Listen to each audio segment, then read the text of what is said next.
Right, how's it going, guys? Today I'm going to be showing you how to propagate Pinguiculas by leaf cuttings, also known as pullings.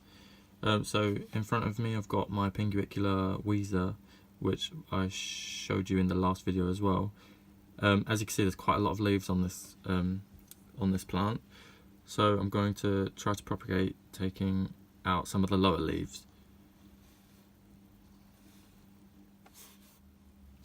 Right, it might be quite difficult to show on camera, but I'm going to try to pull out some of the lower leaves.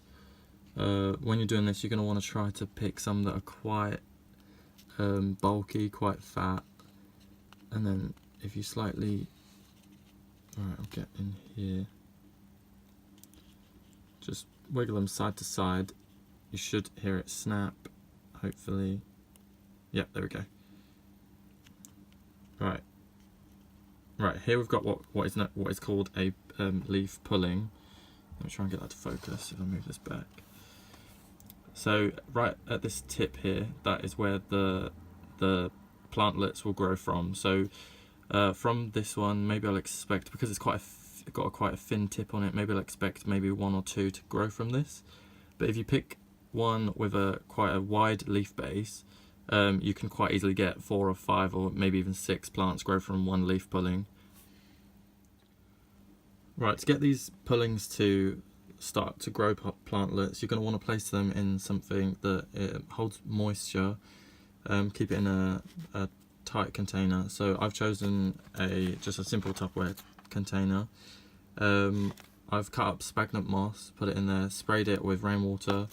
I'm going to use the lid, but I'm going to not make it airtight so that it lets fresh air in there. So it's as simple as this. You literally just lay that across the top there. Try and keep the tip in contact with the damp sphagnum moss, and that will help keep the leaf alive longer. But this should take a couple of weeks, 2 to 3 weeks before you and then you'll start seeing tiny little growth points at the end here.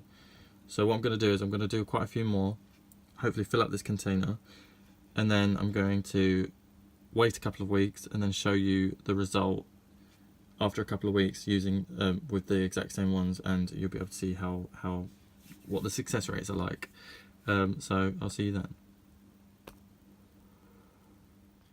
Right, so it's now the 9th of January and we've had pretty good success. Only one has died. That was here. I removed it so that it didn't rot or cause any mould. It looks as though we've got maybe one from each plant. If I move them closer, from each leaf pulling, you can see them developing at the bottom. They wouldn't have rooted properly yet, so I'm not going to remove them from the container. But I say maybe another 2 weeks and they'll be big enough to move from here into their own pots.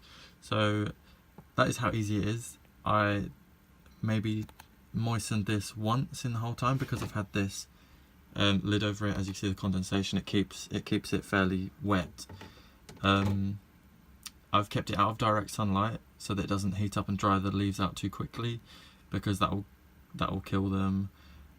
So in bright light but out of direct sunlight, and it's worked perfectly. I'll show you now some of the ones that were taken. I'll quickly find the date when they were taken and I'll show you them how they look now, so be right back. Right, here are the Pinguiculas that were taken, propagated on the 21st of October of last year. So these are now 3 and a little bit months old. As you can see, they've just grown so quickly. So I could probably propagate from this one if I wanted to. I'm not going to because I've got so many now. But also, as you can see, if I get a bit closer, you can see that new leaf coming is quite pink, and that's how Weezer are supposed to look. So this is a good indication that it's getting enough sunlight now. So this should start growing very quickly from now on. And as you can see, there's a little side one there, so I might separate them. So yeah, overall this is a very, very efficient way of propagating. It's so quick, and by the time the pullings have taken, the parent plant has grown another 10 leaves, so you can propagate again. So if you've got one, try it. and let me know how it goes. Leave a comment. If this video is helpful, leave a like, up to you. But thank you very much for watching, and I will see you again in my next video. Bye bye.